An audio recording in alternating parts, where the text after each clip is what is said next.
गर्मी की छुट्टियां चल रही हैं। मीरा अपने बच्चों राजू और रिया के साथ दादी विमला के घर जा रही है। बच्चों के चेहरे खुशी से चमक रहे हैं, लेकिन मीरा के मन में कुछ अजीब सी बेचैनी है, एक अजीब सा डर और घबराहट जो धीरे धीरे बेचैनी में बदल रहा था। थोड़ी दूर चलने के बाद राजू मीरा से कहता है, मम्मी, हम दादी के घर जा रहे हैं ना। तभी ये सुनकर रिया भी बोलती है, हाँ, मुझे दादी के साथ लूडो खेलना है। राजू और रिया की बातें सुनकर मीरा बोलती है, हाँ बेटा, दादी तुम्हें देखकर खुश हो जाएंगी। पर मीरा की मुस्कान में एक अजीब सी खामोशी छुपी हुई है। उसका दिल जानता है कि दादी के घर के अंदर सब कुछ वैसा नहीं होगा जैसे बचपन में हुआ करता था।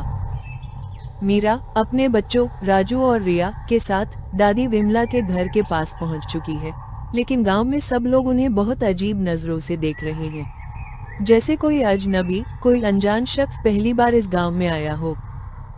ये सब देखकर मीरा थोड़ी परेशान हो जाती है। मन ही मन सोचती है, पहले तो गांव के लोग मुझे ऐसे नहीं देखते थे, इस बार ऐसा क्या हुआ जो सब हमें किसी अजनबी की तरह देख रहे हैं। मीरा दादी के घर के पास पहुंच जाती है, लेकिन देखती है कि दरवाजा बंद है। रात होने को है और मीरा थोड़ी परेशान सी लगती है। तभी राजू की मासूम आवाज सुनाई देती है, मम्मी, दादी तो हर बार गर्मी की छुट्टियों में फोन करती थी, पर इस बार उन्होंने एक बार भी फोन नहीं किया। राजू की मासूम बातों ने मीरा का दिल और बेचैन कर दिया। वो धीरे धीरे दादी के घर के बंद दरवाजे की ओर बढ़ती है। हर कदम के साथ दिल की धड़कन तेज होती जाती है। वो हाथ बढ़ाकर दरवाजा खटखटाती है।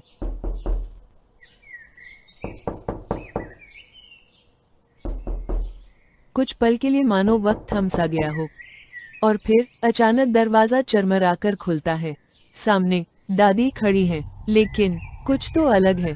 वो चेहरा जो कभी ममता से भरा रहता था, अब एक अजीब सी ठंडक ओढ़े हुए है। ना मुस्कान, ना हैरानी, सिर्फ एक अनजान सन्नाटा उनकी आंखों में। मीरा चौंक जाती है। घर के अंदर झांकती है। वो घर जहां कभी रोशनी, खुशबू और हंसी गूंजती थी, अब वहां अंधेरा पसरा है। दीवारें उखड़ी हुई, फर्श पर धूल की परत, मानो सालों से किसी ने इसमें कदम न रखा हो। कुछ तो गलत है, बहुत गलत। ये सब देखकर मीरा धीमे स्वर में कहती है, माँ, सब ठीक है ना? मीरा की बात सुनकर दादी कुछ पल उसे चुपचाप घूरती हैं। फिर उनके कठोर शब्द घर की खामोशी तोड़ते हैं। न ममता, न अपनापन, बस सख्त लहजा। मेरी तबीयत ठीक नहीं है, तुम लोग चुपचाप बैठो। मीरा हैरान है दादी की कठोरता और उनकी आंखों में छुपा वो अजीब सा डर। ये पहली बार है जब मीरा ने दादी को इतना कठोर और इतना दूर महसूस किया है। उधर बच्चे खेलते खेलते दादी के कमरे में पहुंच जाते हैं। हंसी मजाक के बीच राजू की गेंद अचानक पलंग के नीचे जा गिरती है। जैसे ही वो गेंद उठाने के लिए झुकता है, एक अजीब सी परछाई कमरे में फैलने लगती है। बिस्तर के नीचे का अंधेरा अब महज अंधेरा नहीं लगता।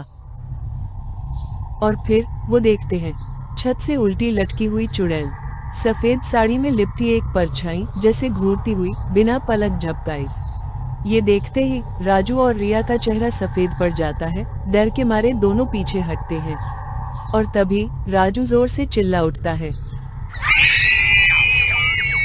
डर के मारे दोनों चीखते हुए दौड़ पड़ते हैं और भागकर सीधे मीरा के पास पहुंचते हैं। राजू कांपती आवाज में, मम्मी, दादी के कमरे में कोई था, छत से उल्टा लटका हुआ। वो भूत था। वो दादी नहीं थी मम्मी। मीरा का चेहरा भी अब पीला पड़ने लगता है। उसके मन में उठता शक अब डर में बदलने लगा है। कुछ तो है इस घर में जो पहले जैसा नहीं रहा। ये क्या हो रहा है? हे भगवान!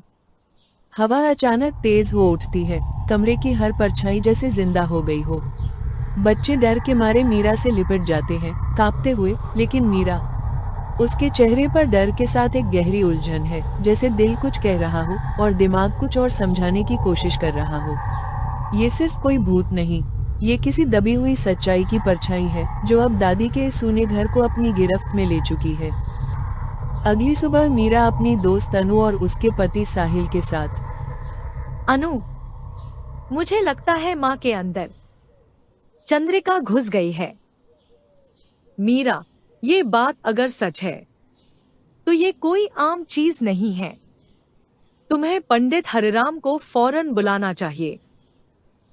हाँ, और तब तक माँ और बच्चों को अकेला मत छोड़ना। बिना मदद के तुम सबको खतरा हो सकता है। मीरा के चेहरे पर अब डर के साथ एक अटूट संकल्प भी है।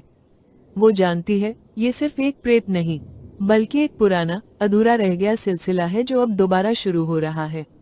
अगर इस राज को अब भी अनदेखा किया गया, तो इसका असर सिर्फ घर तक सीमित नहीं रहेगा, बल्कि पूरे परिवार को निगल सकता है। और वक्त अब ज्यादा इंतजार नहीं करेगा। दोपहर से ठीक पहले मीरा, अनु और साहिल पुराने मंदिर की तरफ बढ़ते हैं। उन्हें उम्मीद है कि पंडित हरिराम के पास वो जवाब होंगे जो दादी उनसे छुपा रही है। पंडित जी, हमें आपकी मदद चाहिए। तुम्हारा नाम मीरा है और तुम चंद्रिका को लेकर आई हो।